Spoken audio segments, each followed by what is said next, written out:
ব্লকে আমাদের 18টি ফ্লাইওভার এবং সাবওয়ে করতে হবে। এই দাবি নিয়ে আমরা লড়াই শুরু করেছি।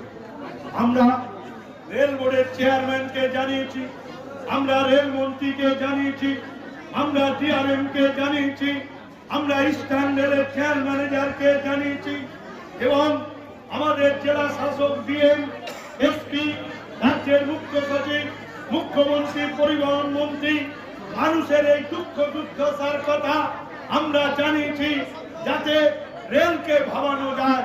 কিন্তু দুর্ভাগ্যের বিষয়, রেল হচ্ছে কুম্ভকর্ণ, তারা ঘুমোয়, তাদেরকে জাগানো যায় না।